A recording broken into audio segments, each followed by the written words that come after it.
Bullies mock the new black girl. Then she drops them, one by one. The tray hit the floor with a loud clatter, mashed potatoes and gravy splattering across the pale tiles like a messy explosion. The cafeteria fell into a stunned silence as dozens of students turned their heads toward the source of the sound. At the center of it all stood Autumn Rivers, calm, composed, not even flinching as the red juice from her carton seeped into the hem of her jeans. Standing across from her, Kelsey Warner smirked, her perfectly manicured hand still raised mid-gesture, like an artist admiring her brushstroke. Her voice sliced through the silence, sweet but laced with venom. "Oops, my bad. Guess I didn't see you there, new girl." Snickers broke the silence. Brett chuckled, arms folded, leaning back like he'd just watched the opening act of a play. Haley and Luke stifled their laughter poorly, shaking their heads with exaggerated amusement. The whole cafeteria waited for the yell, the tears, the breakdown. But Autumn just looked at the mess in front of her and blinked once. Then she slowly bent down, picked up the overturned tray, dropped the ruined food into the trash, and walked away without saying a single word. That moment marked something. The silence that followed her retreat wasn't the same as before. It buzzed with confusion. And Kelsey felt it. Her smirk faltered for a second as she watched Autumn's back disappear through the doors. She wasn't expecting that. Autumn Rivers arrived at Rosewood High on a rainy Monday morning, the sky blanketed in a gray overcast that seemed to mirror the mood she carried. With her dark braids tied in a low bun and an oversized hoodie covering most of her features, she looked like someone intentionally trying to disappear. She had done this enough times to know the rules. Keep your head down, don't talk unless called on, blend in. Most people didn't notice the new girl unless the new girl made a scene. And Autumn had no interest in scenes. Her dad had dropped her off with a quiet squeeze on the shoulder. "1 year," he said. "Just one more, baby girl. Then you're free." Autumn nodded.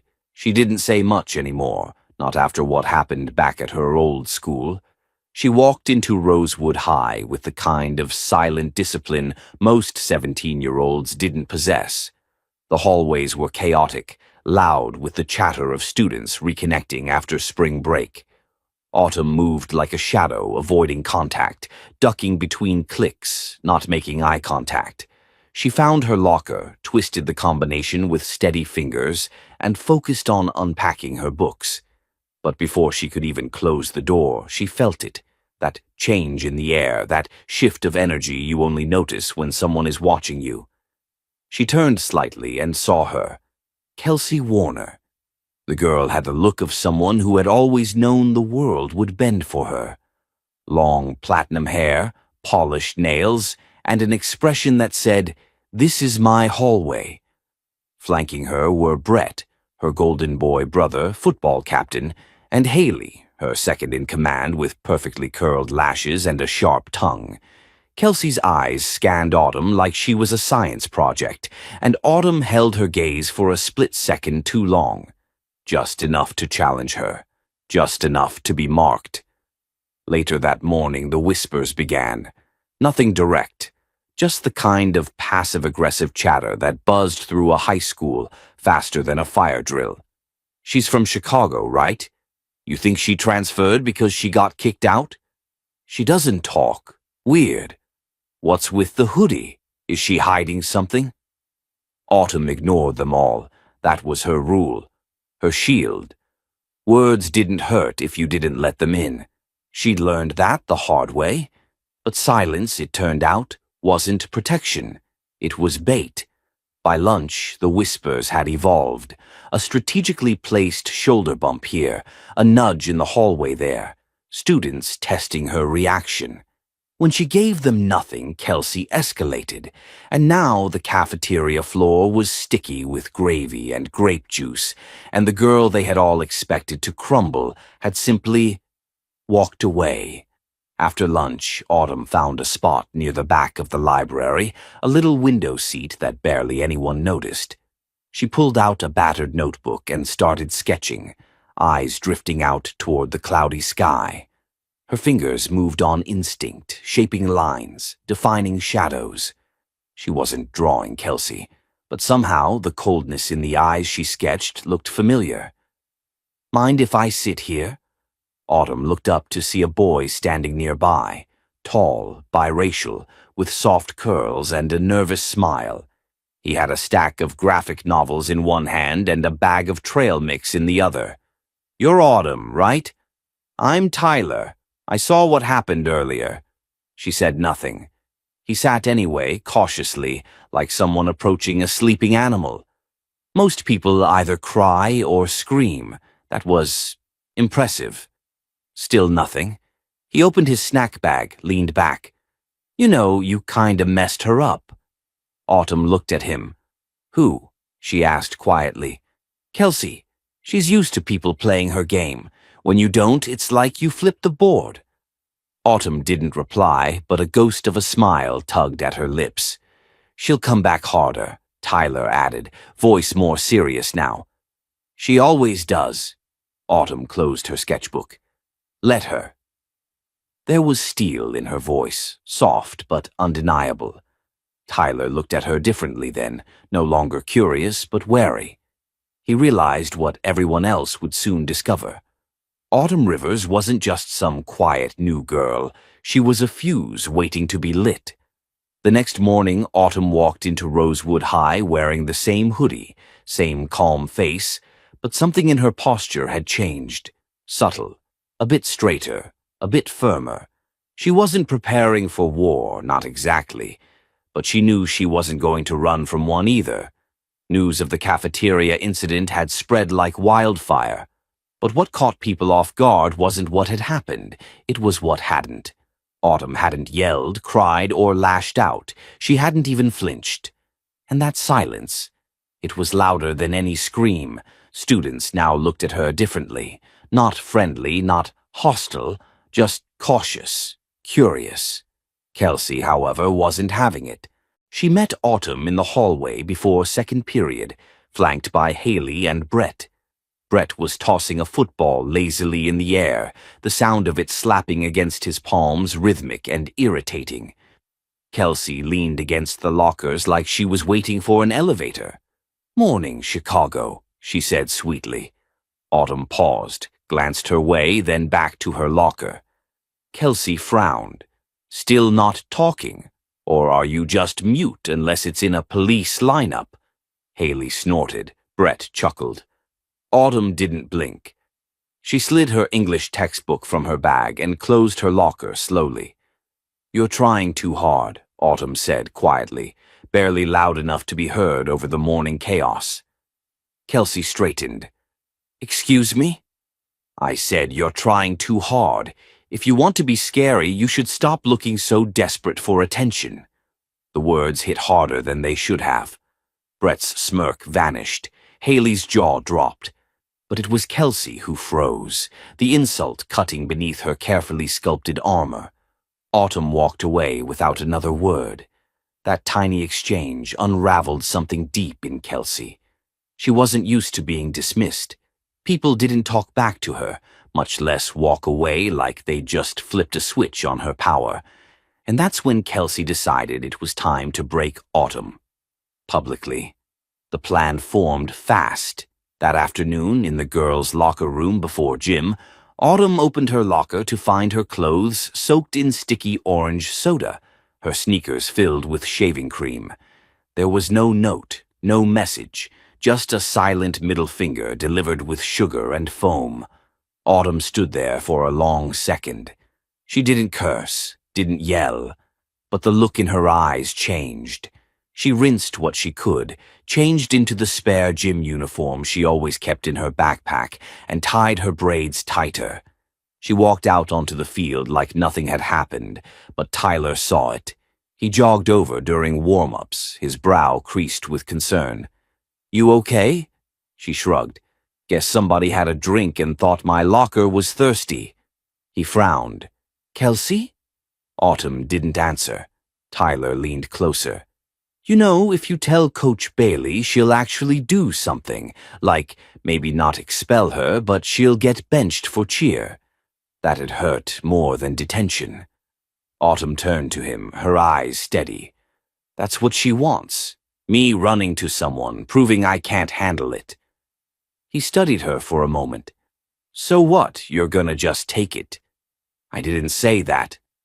Then she walked off, and Tyler watched her go with the creeping feeling that Kelsey had just made a massive mistake. The next day, it escalated again. Someone posted a video on Snapgram, a poorly edited clip showing Autumn sitting alone in the cafeteria, spliced with audio clips of animal grunts, and a caption that read, "When the jungle moves to town." It was disgusting. But what was worse? The laughter. Not just from Kelsey's clique, but from kids who never picked sides, kids who just wanted to survive high school and thought laughing was safer than speaking up. Autumn watched the video once, then closed her phone and tucked it away. Later that day, she asked the janitor for access to the gym after school, said she wanted to practice alone. Coach Bailey signed off without question. Autumn stayed late. For almost 2 hours, the echo of fists hitting padded mats filled the empty gym. Her movements were sharp, practiced, deliberate. Every punch a release, every kick a memory. She remembered everything her father taught her, not just the stances, the strikes, or the defense, but the patience, the weight, the power of calm. The next morning, the prank turned physical. In the hallway before third period, Kelsey made her move. Autumn was walking to class when she felt the shove from behind. It wasn't hard enough to hurt, just enough to make her stumble. Books flying, papers scattering. A classic. Students turned, saw her on the floor, and Kelsey laughing above her like she'd just delivered the punchline of a brilliant joke. Oops. Looks like gravity's not your friend either, Kelsey chirped. Autumn looked up at her from the floor, expression unreadable. The hallway was full of students, some frozen, others giggling nervously. Tyler was among them, his hands clenched at his sides, eyes darting from Autumn to Kelsey and back. Autumn stood up slowly, dusted herself off, and picked up her books one by one. No words, no drama. But as she stood, she leaned in slightly toward Kelsey, just enough for her voice to reach her ear. Keep pushing, Kelsey. I hope you're ready for the pushback. Kelsey's smile twitched, because for the first time she heard it. Not silence, not submission, but a promise. And for a split second she wasn't sure whether she was the one in control anymore. Autumn didn't need to say another word. That single warning hung in the air, whispering its weight into Kelsey's mind long after the hallway had cleared. She had expected the usual response. Tears, complaints, maybe even a meltdown. But what she got was silence that pulsed with something else. That afternoon, Kelsey stood by the vending machines with Haley and Brett, scrolling through Snapgram like nothing had happened. But it was clear to everyone. She was rattled. Brett noticed first. "You good?" he asked, popping open a can of Red Bull. Kelsey forced a laugh. "Yeah, she's just bluffing. You saw her, right? Trying to act tough after eating floor dust." Haley didn't answer. Instead, her eyes trailed across the quad to where Autumn was sitting alone, earbuds in, sketchbook resting in her lap. She was drawing, calm, focused, but every so often she'd glance up, not at anyone in particular, just surveying, measuring. "You think she's really gonna fight back?" Haley finally asked, her voice low. Kelsey scoffed. She wouldn't dare. But her voice had lost its edge. The next day, something strange happened. Autumn started showing up in the weight room. After school, before dawn, during lunch breaks. At first, no one paid attention. But soon, Coach Bailey noticed.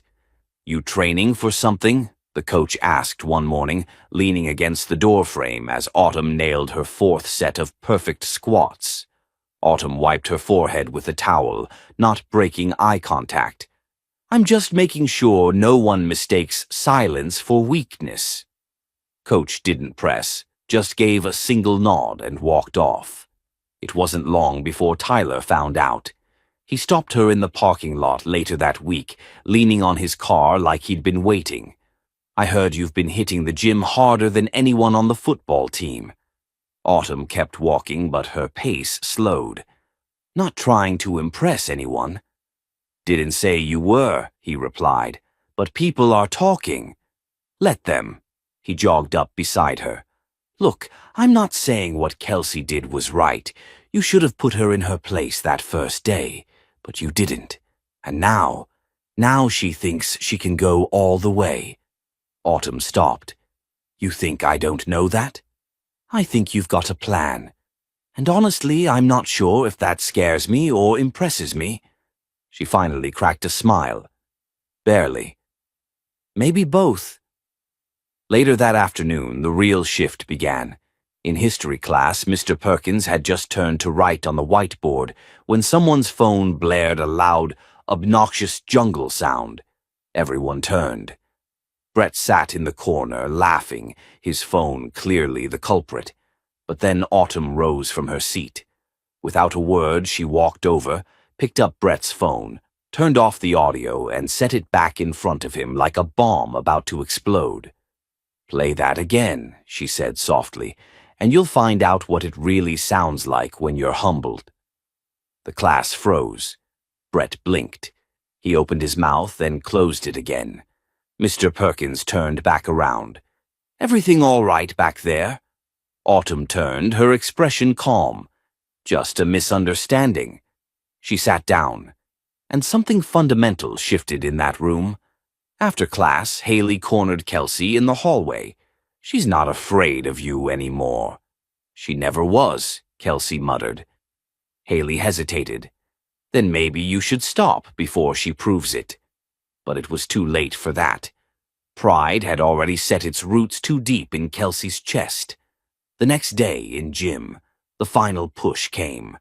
Coach Bailey announced a special demonstration day, mixed martial arts, self-defense techniques, taught by a guest instructor. Kelsey rolled her eyes. Great, as if gym wasn't already useless. When the instructor arrived, Autumn stood up from the back row. The class turned. Kelsey stared. It was Autumn's father.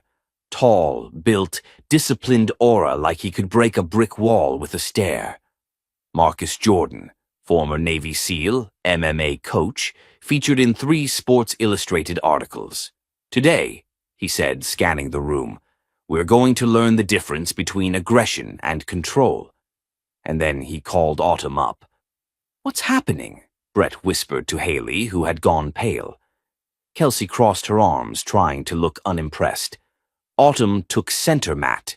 Calm, balanced, her father gave a nod, and she demonstrated every move with precision and fluidity, evasive maneuvers, grapples, takedowns, all delivered with elegance and control. The class watched in stunned silence. Then came the moment. We need a volunteer, Marcus said. No one moved. Don't all raise your hands at once, Kelsey stood. I'll go. Autumn's eyes flicked to her, unreadable. Her father raised an eyebrow, but said nothing. They faced off. Remember, Marcus said, we're demonstrating form, not trying to win. Kelsey smirked. No promises. The second the demo began, Kelsey lunged. Too fast, too aggressive. Autumn sidestepped, grabbed her wrist, spun her around, and brought her to the mat in a clean, controlled motion. Kelsey gasped. The room erupted into murmurs. Marcus looked pleased. Good control, Autumn. Kelsey scrambled to her feet, face red. You got lucky. Autumn smiled gently. You should stop mistaking technique for luck. And walked off the mat. The gym fell into silence again. But this time it wasn't discomfort. It was realization. Autumn wasn't just the quiet girl anymore. She was the storm they hadn't seen coming. The whispers didn't die down after gym class. If anything, they spread like wildfire. By lunch, Autumn Jordan had become the subject of every hallway rumor, every text thread, and every curious stare. But she didn't seem fazed. She still moved through the school with that same quiet confidence, head high, eyes calm, posture unshaken. But Kelsey Cross? She wasn't used to being invisible. She sat at her usual lunch table, Haley beside her, Brett scrolling mindlessly through his phone, clearly trying to avoid the awkward silence that had grown between them all. No one said it, but they all felt it. The balance had shifted. "You're just gonna let her walk around like she owns the place?" Haley finally asked, her voice sharp. "She doesn't own anything," Kelsey snapped. Brett chuckled under his breath. "Kinda looked like she did when she put you on the mat." Kelsey shot him a glare. "You think she embarrassed me?" He raised both hands. "I think she demonstrated technique." "She humiliated me," Kelsey hissed, "in front of everyone. Even the teachers were impressed." Haley leaned in. "Then do something. We're not just gonna sit here and let some transfer student rewrite the rules of this school." Kelsey's mind was already racing. "We need something public, something that shows everyone she's not untouchable." Later that day, a plan started forming. Not the old tricks. Nothing as basic as ruined clothes or cruel messages. That didn't work on Autumn. She was too composed, too mentally locked in. No, this time they needed to get inside her mind. It started subtly. That night, an anonymous account posted a photo on Snapgram. It was a shot of Autumn from gym class, mid-takedown, but the caption read, "Hope your daddy taught you how to fight with words, too." Underneath it were laughing emojis, a snake emoji, and the hashtag number sign silent but fake. Autumn saw it before she even stepped out of bed the next morning. She stared at the screen for a long time, not angry, not afraid, just disappointed. When she arrived at school, there were already whispers. She could feel the tension, but no one dared look her in the eyes. That alone told her who was behind it. In second period, someone had placed a note in her locker. Neat handwriting. No name. "You might be good at fighting, but you'll never belong here." Autumn crumpled it slowly, stuffed it into her pocket, and went about her day. But she wasn't made of steel. That night, after dinner, she sat in the living room while her father watched her from across the couch. "You all right?" he asked. Autumn hesitated. "They're getting smarter." Marcus didn't ask for details. He didn't need them. Sometimes people use words when they know fists won't work. Autumn looked down. But what if the words start to stick? Marcus leaned forward. "Do you know who you are?" "Yes." "Then don't let people with no idea who they are tell you otherwise." Autumn took that in slowly. At school the next day, the tone had shifted again. During English, Mr. Talbot assigned a group project. Random pairs. And of course, as if the universe had its own twisted sense of humor, Autumn was paired with Kelsey. Mr. Talbot smiled as he read off the list. "Autumn and Kelsey, you're up first." The silence between them was immediate and electric. Kelsey looked at Autumn with a plastic smile. "Guess we're partners now." Autumn said nothing. They sat across from each other in the library after class. Kelsey had clearly come prepared, to provoke, not to work. "You know," she said, flipping her hair casually, "you're really good at playing the silent victim. It's impressive." Autumn raised an eyebrow. "Victim?" "Yeah," Kelsey said sweetly. "Everyone's just eating it up. Poor new girl being bullied by the queen bee." Autumn leaned back in her chair. "You think that's what this is about? A story?" Kelsey smiled wider. "Isn't it? And in stories people pick sides. Just remember, you might be the hero right now, but it doesn't take much to flip the script." Autumn stared at her for a long beat. "That's the difference between us. You're playing a part. I'm just being myself." Kelsey laughed, a hollow sound. "Keep telling yourself that." But Autumn didn't bite. She gathered her notes and stood. "Here's what we're going to do," she said evenly. "You handle the visuals. I'll write the script. We'll present together and keep the peace. After that, you go your way, I go mine." "And if I don't agree?" Kelsey challenged. Autumn didn't flinch. "Then you'll fail." The chill in her tone was louder than any shout. That night, Kelsey sat alone in her room, staring at her computer screen. She hated that Autumn wasn't cracking. No matter what they did, the girl just didn't break. But this wasn't over, because Kelsey had one more card to play, and she was saving it for the perfect moment. Only she didn't know Autumn had cards of her own, and she was done waiting. By the time Friday rolled around, the pressure in the hallways of Eastbridge High had become suffocating. Whispers followed Autumn Jordan like shadows. Some admired her, some envied her, but most were waiting for the moment she'd fall apart. Kelsey Cross made sure of it. The Snapgram posts hadn't stopped. If anything, they got bolder. Edited photos, twisted captions, fake stories about Autumn's violent past. None of it was true. But lies, when dressed well and spread fast, always seemed louder than truth. Autumn sat at her desk in fourth period, her fingers clenched under the desk. Mr. Talbot was lecturing about symbolism in literature, but her mind was miles away. She was tired of staying quiet, of keeping calm, of pretending the slow burn inside her wasn't ready to erupt. Then her phone buzzed in her bag. A message from an unknown number. Maybe Chicago didn't want you either. Autumn froze. It wasn't the words. It was what they implied. Someone knew. About her past. She felt her throat tighten. Her grip on the desk turned her knuckles pale. Her mind flashed to that moment, the fight back home, the blood, the ambulance, the reason she and her dad had packed up and left everything behind. No one here was supposed to know. After class, Autumn pushed through the hallways, ignoring the curious eyes. She had to find the source. She stormed into the media lab where Haley always spent her lunch hour editing yearbook photos. Haley jumped when she saw her. "You're bold," Autumn said coldly. "Who told you?" Haley blinked. "Told me what?" "You're not just reposting memes. You're digging. That message came from someone who knows things you shouldn't." Haley recovered quickly.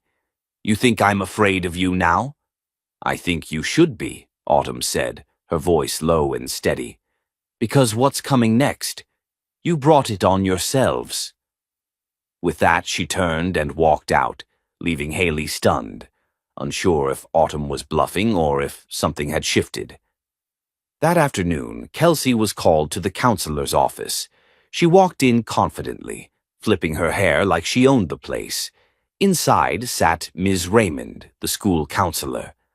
Across from her was a middle-aged man in a tailored gray suit with a briefcase. He looked at Kelsey with unreadable eyes. Ms. Raymond gestured for Kelsey to sit. "What's this about?" Kelsey asked, a nervous laugh in her voice. "This is Mr. Gordon," Ms. Raymond began. "He's with the district's legal affairs office." "Legal?" Kelsey scoffed. "What did I do?" Mr. Gordon opened his briefcase. "We've received a formal complaint from the Jordan family." Kelsey's face drained of color. "They've provided screenshots, messages, and audio recordings that point to a pattern of targeted harassment, racial intimidation, and cyberbullying. Some of it goes beyond school jurisdiction." Ms. Raymond leaned in gently.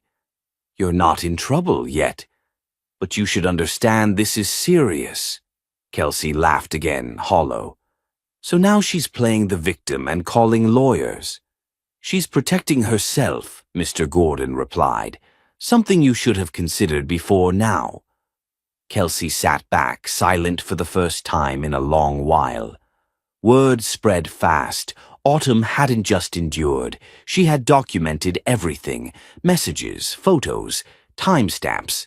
And now her father had stepped in, not with fists, but through the system. Marcus Jordan didn't raise a daughter who let people walk all over her. By the end of the day, Kelsey was removed from 2 extracurriculars pending review.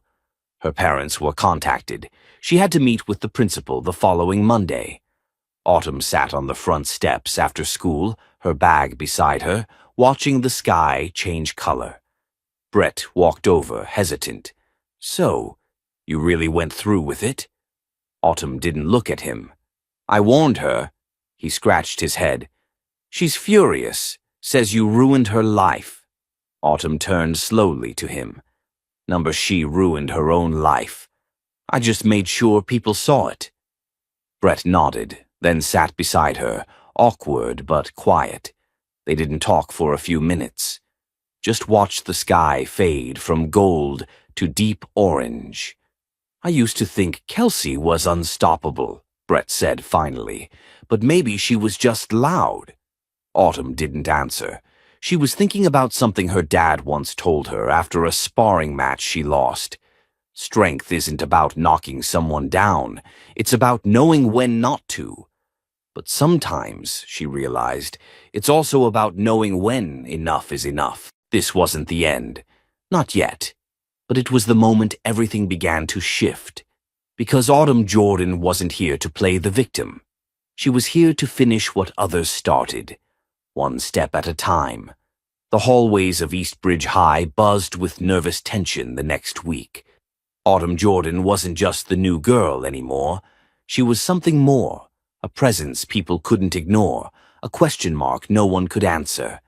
Kelsey Cross had gone silent. Her friends still walked the halls, but noticeably quieter, shrinking from the spotlight they once demanded. The attention had shifted, and for the first time it wasn't toward them. It was on Autumn, and she didn't flinch. On Tuesday morning, Autumn walked into school wearing a navy hoodie and jeans, her braids pulled back tight, face calm. Her eyes scanned the hallway without rushing, without retreating. The students stepped aside now, not out of fear, but respect. Autumn had held the line, but she also knew this wasn't over. People like Kelsey didn't disappear without a final play. It came that afternoon. Autumn had just closed her locker when the intercom buzzed. "Autumn Jordan, please report to the main office." She froze. Not again. She walked in slowly, heart steady but wary. Ms. Jenkins, the principal, stood beside a man in a pressed navy blazer. His badge gleamed in the fluorescent lights. "Ms. Jordan," he said, smiling like a man who thought charm made up for intrusion. "Detective Wallace, Eastbridge PD. Mind answering a few questions?"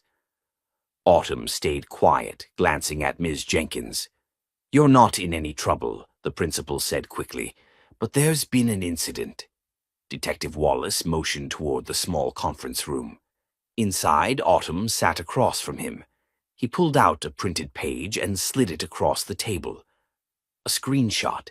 It was a threatening message, one that seemed to come from Autumn's phone. Her heart dropped. "This was forwarded anonymously to the district this morning," Wallace said. "It suggests you threatened to harm another student, namely Kelsey Cross." Autumn stared at the screen. The words were cruel, violent, and not hers. "That's not mine," she said firmly. "I figured you'd say that," Wallace replied, "but it was sent from a number registered to you." Autumn leaned back slowly, anger simmering beneath her calm. "You think I'd do all that, after I already filed a case the right way?" "I'm not accusing you, I'm investigating," he said. "But if it's not you, someone went to a lot of trouble." Autumn inhaled. Her father had warned her. When you corner people used to power, they'll do anything to protect it. She gave Wallace a steady look. "I want to file a report for identity theft, harassment, and defamation." He blinked, then nodded slowly. After he left, Ms. Jenkins stepped in, lowering her voice. "Autumn, I believe you. But this is going to get messy. Some parents are already talking." "Let them," Autumn said. I'm not hiding anymore." Later that day, Autumn called her dad from the bleachers. The wind tugged at her hoodie as she explained what happened. Marcus didn't panic. He listened carefully, then said, "You know what to do." She did.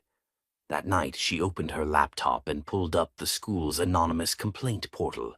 But instead of sending another note, she uploaded a file, a screen recording. It showed the original threatening message, then a trace through the phone records. An app was used to spoof her number.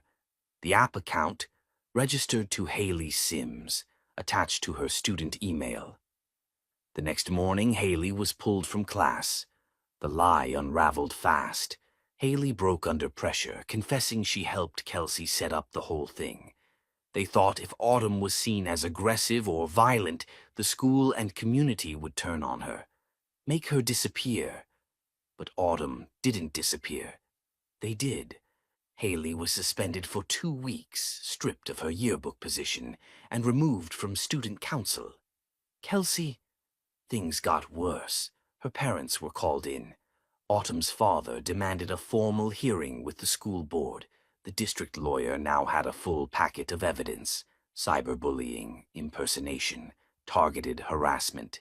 Kelsey faced potential expulsion, and the students of Eastbridge, they watched it all unfold, not with pity, with awe, because Autumn hadn't swung a single punch. She dropped them with something even heavier: truth. That afternoon, as Autumn walked through the halls, a student named Amir stopped her. He was quiet, usually kept to himself. "My sister goes through the same stuff. They make her feel like she don't belong," he said softly. "But watching you, it gives me hope." Autumn smiled for the first time in days. "Thanks," she said, "but it's not just about me." Amir nodded. That night, as Autumn stood in front of the bathroom mirror brushing her hair, Marcus knocked on the door. "You handled that like a pro," he said. She looked at her reflection, still a little stunned by how far she'd come. "I didn't win yet," she replied. "No," Marcus said, "but you showed them something they'll never forget." Autumn nodded slowly, her voice barely above a whisper. "I showed them who I really am." Autumn had faced worse. That's what she kept telling herself. But as she sat outside the district's disciplinary hearing room with her father, the weight in her chest wouldn't let up. Her fingers tapped anxiously against her knee while Marcus remained calm, his hand resting on her shoulder. Inside, the room buzzed with low murmurs: school board members, lawyers, parents, and the principal. The hearing had been expedited due to the nature of the charges. The case wasn't just about bullying anymore. It was about defamation, cybercrime, and the system's role in allowing it to spiral. "Just breathe, Autumn," Marcus said gently. "You already did what most adults wouldn't have had the guts to do." She nodded, but her jaw stayed tight. "It's not over yet. Exactly why we're here." When the door opened, Autumn and Marcus stood and stepped inside. Across the room sat Kelsey and her parents, Dr. Thomas and Marianne Cross. He was a prominent dentist in the county. She ran a foundation that hosted charity luncheons and shook hands with senators. Both of them wore tight-lipped smiles that didn't reach their eyes. Kelsey looked smaller than usual, dressed in a simple navy dress, her hair tucked behind her ears. Her eyes met Autumn's for a fleeting second and quickly dropped. Superintendent Dale began the proceedings, her voice sharp and efficient. "Today's hearing concerns a formal complaint filed by Autumn Jordan regarding a pattern of harassment, defamation, and targeted cyberbullying. Ms. Jordan, Mr. Jordan, thank you for being here." Autumn nodded and took her seat. The room fell into an uncomfortable quiet as a large screen lit up behind the panel. A slideshow began. Evidence of texts, videos, screen recordings. First, the initial verbal bullying, then the doctored message, and finally, the forensic trace that led back to Haley Sims and indirectly to Kelsey. The most shocking slide was a screenshot from Haley's confession. She had recorded her own voice memo in a panic, desperate to explain she'd been manipulated into helping. The clip played, and Haley's tearful voice filled the room. Kelsey said Autumn needed to be scared off. She said if we made it look like Autumn was violent, no one would believe her anymore. I didn't know it would go this far. I didn't know she'd keep going after that. Marcus leaned forward, watching the board's reaction. One member adjusted his glasses, another frowned and took notes. Dr. Cross stood abruptly. "This is absurd," he said, gesturing to the screen. "You're going to ruin my daughter's future over the word of a scared teenager and a girl who clearly has a chip on her shoulder." Autumn stood too. Calm, clear. "No, sir. You're watching your daughter face the consequences of her choices." His mouth opened, but no words came out. The superintendent raised her hand. "Dr. Cross, please sit down. This is not a courtroom. It's a hearing." Autumn sat again, and for the next hour the truth unraveled fully. Testimonies were read. Teachers shared what they had seen but failed to stop. And Marcus, when it was his turn, spoke directly to the board. "My daughter didn't come here to make headlines. She came to finish school, quietly. But the school failed to protect her. And when she stood up, the system still questioned her. This hearing isn't just about Kelsey. It's about what kind of place Eastbridge wants to be." The final twist came when Autumn's lawyer, who had joined at the family's request, submitted a petition signed by over 200 students and faculty members. The title read, "We Stand with Autumn." The superintendent stared at the paper for a long moment. When the board returned from deliberation 30 minutes later, the room was thick with silence. "Kelsey Cross," Superintendent Dale began, "the board has decided that your actions constitute severe misconduct. You will be suspended for the remainder of the semester, barred from all extracurricular activities, and placed on behavioral probation for the rest of the academic year." Kelsey's breath caught audibly. Her mother gasped. The superintendent continued, her voice unwavering. "This is not about punishment. It's about accountability. Eastbridge is meant to be a safe environment. You have undermined that, and there must be consequences." Autumn didn't smile. She didn't need to. Later in the parking lot, Marcus unlocked the car, but Autumn stood still, facing the school one last time. "She's not the only one who should have been held accountable," she said quietly. "No, she's not," Marcus agreed, "but today was a start." Autumn turned to him. "What if it's not enough?" Marcus put his hand on her shoulder, steady and warm. "Then we keep going." That night, Autumn sat at her desk, writing in a fresh notebook. She didn't write about Kelsey or Haley. She wrote about the kids who watched and stayed silent, about the teachers who hesitated, about the systems that said zero tolerance, but tolerated silence too long. She titled the first page, "What Justice Feels Like When It's Still Fragile."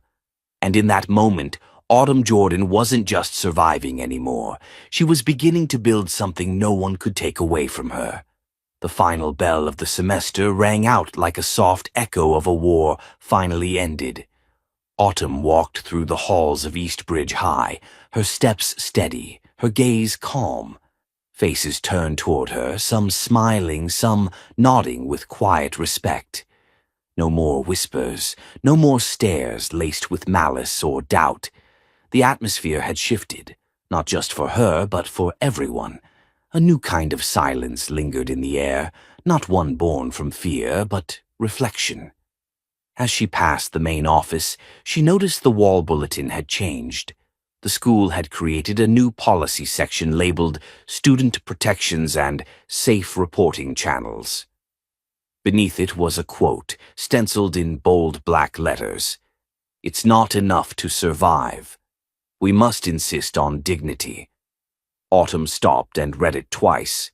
She didn't know who submitted the quote, but it felt like someone somewhere had finally been listening. Outside, her dad was waiting at the curb in his beat-up truck. She opened the door and climbed in, tossing her backpack to the floor with a satisfied thud. "How does it feel?" Marcus asked, one hand resting on the steering wheel. She looked out at the school one last time. "Like I finally exhaled." He smiled. "You didn't just survive them. You changed the whole damn place. I didn't do it alone.